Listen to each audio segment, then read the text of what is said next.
So in this next module, we're going to talk about the pre-writing step. This is the step where you get organized and get all your information at your fingertips. So the pre-writing step is all about getting organized.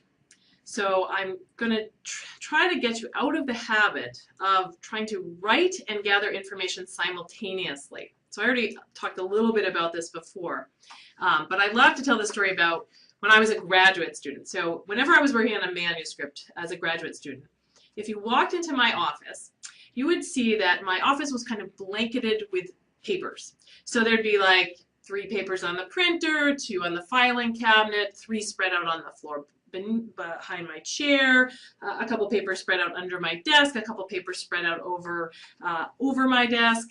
You know, there'd just be sort of papers everywhere, and I'd have a good sense of where each paper was located, right? I could find it, and you know, God forbid anybody come in and you know rearrange my papers because I kind of knew where they all were. And my writing process would look something like this. So I get into, okay, I'm going to write my discussion. I'm about 2 sentences down into the discussion.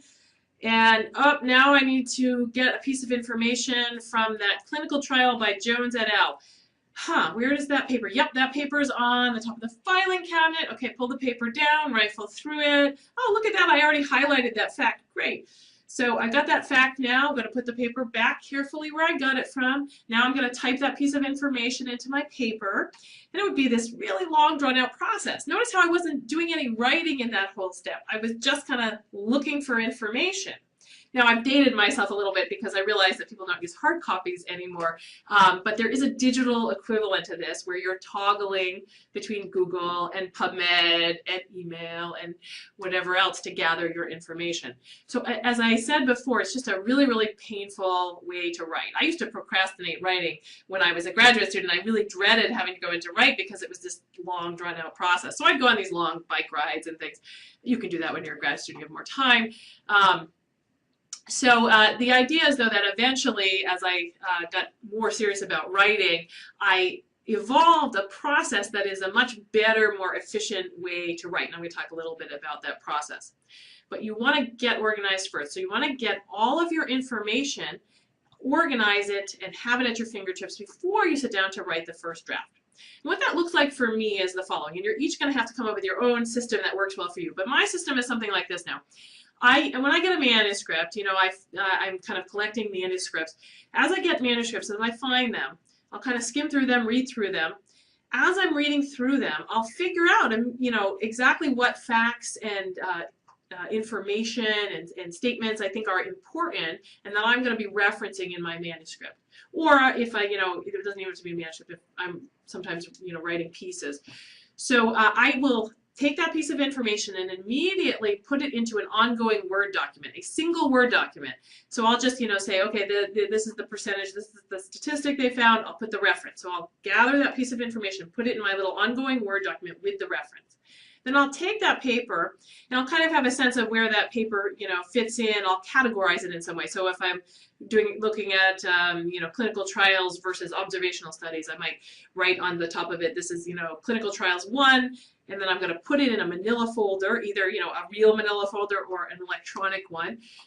That's the manila folder that has all of the clinical trials. So I have an organization way that I can easily get back to and find that paper if I need it.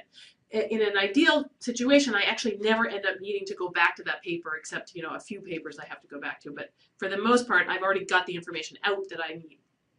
So I gather all of that information as I'm reading papers. I file those papers in a nice organized way, and I get this document going where this is my organizational system. I get this document going where I've got all of the facts and figures that I'm going to use. And it starts as just this long, long Word document with a whole bunch of facts and pieces of information in it. So that's my organizational system. That's how I kind of organize my thoughts. Then what I do to organize all my thoughts for my paper is I start cutting and pasting in that what I call a roadmap. It's not really an outline, but I call it a roadmap. All of those pieces of information, after I've gone through and I've got them all in this long Word document, I'll just go through and rearrange them. So all the facts that are pertinent to a particular section of my manuscript or my article, I'm going to kind of cut and paste them so all of those facts are together. So that when I sit down to write my paper, I know that, you know, in this section of the paper, I'm going to be talking about this particular thought, this particular idea, and I'm going to have all the facts that are relevant to that right there with all the citations, so they're right at my fingertips. So that's kind of my organizational system. So I want to ask you the question, do you have an organizational system? Hopefully it's something better than having paper strewn about your office. If you don't have a good organizational system, then create one that suits you. And you're going to it's very individual what people like for their organizational system, but spend some time thinking about how you can get yourself organized. A lot of people feel like it's a waste of time to spend time organizing, but it's not. It will save you so much time down the road if you have an efficient system for organizing your thoughts ahead of time. So think about that. If you don't have a good organizational system now, maybe you already have one that works for you, but if you don't, try to come up with one. And again, I've told you a little bit about my system. If you spend more time organizing before you start writing, your writing will be less painful. You'll spend less time in that step that's really hard, which is the composing prose step. So, and what you write will come out to be much more organized. So you want to develop some kind of roadmap. And, again, I use the term roadmap as opposed to outline. It's kind of like an outline, but it doesn't have A, B, C, 1, 2, 3. Again, for me, it's just simply a list of facts and figures and information with citations that I move around so that I put all of the pertinent information in, the same place on the Word document. And I think in paragraphs and sections. So I think I've thought out before I sit down to write, well, I know this section of my article or my paper is going to be about X and Y. So I have all the information pertinent to X and Y in that part of the Word document. So again, it's all in one place when I sit down to write. And you also might think in paragraphs, so what's going to go in each paragraph roughly. I usually kind of leave it to sections. I don't quite get as detailed as down to the paragraph level, but if it's helpful, you could even go down to the paragraph level.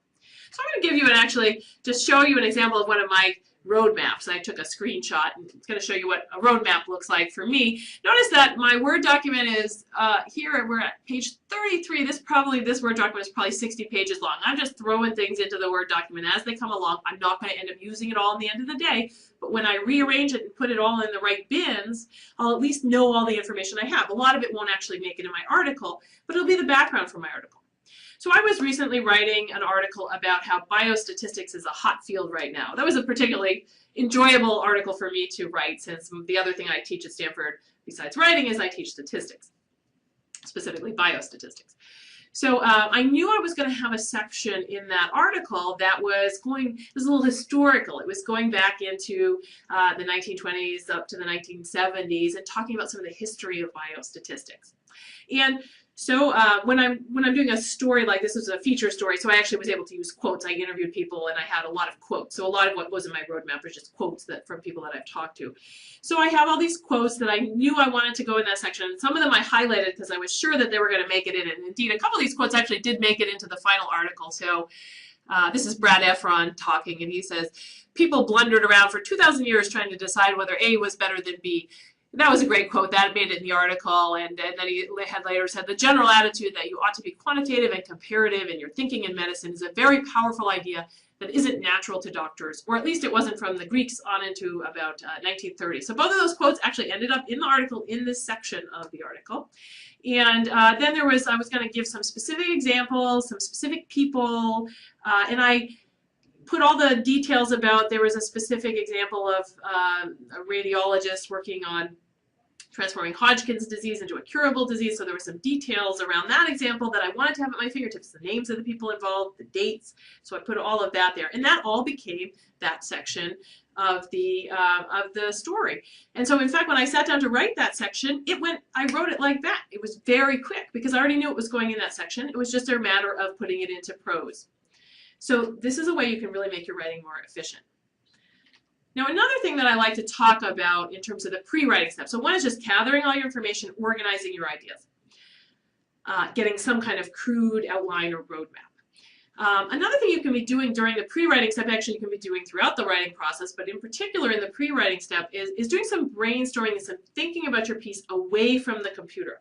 When you sit at the blank Word document, you sit at the computer, it's a little bit confining, it's a little bit, angst producing, and sometimes you don't get your best ideas when you're kind of forcing yourself to sit at the computer. So sometimes your best ideas can come when you're kind of brainstorming away from the computer. So here's some things that I like to do. I'm a busy person, so I need to be very efficient with my time. So I do a lot of writing, or more like pre-writing, when I've got some extra time to kill, so or when I'm trying to multitask. So I'll do a lot of writing or pre-writing in my head while I'm exercising, and that looks like, I'll work through some ideas about the piece. I will, think about how it's going to be structured. I'll think about what the main take-home messages are. And you can work a lot of that out while you're exercising. And it's really great because when you're exercising, your brain kind of just wanders, and it just gives you an opportunity to, make some new connections, come up with new cool ideas. Sometimes I come up with my most memorable lines or a really good word that I know I'm going to end up using in my piece while it just kind of comes to me. So I was doing a feature story, and I was thinking through this one scientist's, how he had fallen into this research area, and I thought, oh, the word serendipity, that's just the perfect way to describe it. So that word ended up in my piece, and in fact, when my editor was editing that piece, he actually picked up on that word and said, oh, that's a great way to put it. Why don't you kind of frame that whole paragraph around the serendipity? So that word turned out to be very powerful. So you can kind of do some of this while you're exercising. You can, if you're driving alone, if you're commuting, turn off, NPR, your radio, whatever you listen to, and you can brainstorm a lot of ideas while you're driving. I do a lot of brainstorming in the car. Of course, don't try to write it down while you're driving. Just do it in your head. When you get home, then write it down. So that's a good way to think through things, because again, your brain kind of just wanders while you're driving. It gives you a chance to kind of make some connections. While you're waiting in line, put down the magazine or the iPod, and that's a good time to, you've got some extra time, just let your mind kind of think over the piece you're working on or about to work on. And so, for example, this week I had an appointment, and I, was waiting for about 3 minutes for my appointment, and as I was sitting there, my mind was kind of chewing over this feature story I'm working on validation. And it just came to me what the crux of that story is. So I, rifled around in my purse, found a little piece of scrap of paper, and started, madly scribbling notes, because I got it, what the crux of that story is. And that never would have come to me had I just been sitting there at the computer waiting for it to come to me. So write on the go. Brainstorm away from the computer. You can do things, again, like work out take-home messages. You can organize your paper, kind of figure out the structure and the flow of your paper. And again, you can sometimes write whole memorable lines of prose. Some of my best lines have come when I was writing on the go like this. And in fact, sometimes I've written entire, very, very short pieces, 5 or 6 sentences long, 100, 150 words. I've written entire ones while I was, swimming laps. I've come up with the whole thing, and then, had to go back home and quickly write it down. So it's a really fun way to write. It's much more enjoyable than sitting at the computer. It's a good way, especially for the pre-writing step. And then finally, the last thing, when you're thinking about pre-writing, again, it's all about organization. So I want to give you, we've talked about how to organize within a paragraph. I also want to mention just kind of how you might approach laying out the organization of your entire piece, your entire paper. So one thing to keep in mind, and this seems obvious, but it often isn't obvious when I'm reading papers, is that like ideas should be grouped. So if you've got multiple paragraphs talking about the same thing, they either should be all collapsed into a single paragraph, or at least the paragraphs should be abutting one another, should be close together. So group like ideas, group like paragraphs. So paragraphs, again, that are talking about similar things. It's often the case when I'm editing things that I'll, be reading through a discussion section, 2 paragraphs in, they're talking about a topic, and then I get to paragraph 7 and they're talking about the same topic. They've come back to it, and really those 2 ideas need to be brought together. So keep like ideas together. A little tip I can give you about discussing controversies, which often is what you're discussing in scientific articles, is be careful about what I call baiting and switching your reader. Don't do that too many times. So often when we're discussing a controversy, you'll have like an argument, a counter-argument, and a rebuttal. And a typical way people will frame that is that there may be multiple arguments and multiple counter-arguments and multiple rebuttals. And so people will want to say, here's argument A, here's the counter-argument to argument A, here's the rebuttal to that counter-argument. And then let me start the whole sequence again for B, and let me start the whole sequence again for C. And actually, that ends up being much harder on the reader because you're going back and forth, pro and con, too many times. And that becomes very confusing for the reader. So a better way to organize those kinds of discussions is to put all of the pro arguments first, then all of the counter arguments, then all the rebuttals. So A, B, and C, then the counter arguments to A, B, and C, and then the rebuttals to all of those. So that ends up being a little easier on your reader. So try to avoid, switching on your reader too many times.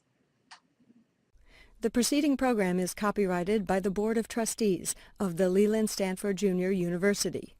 Please visit us at med.stanford.edu.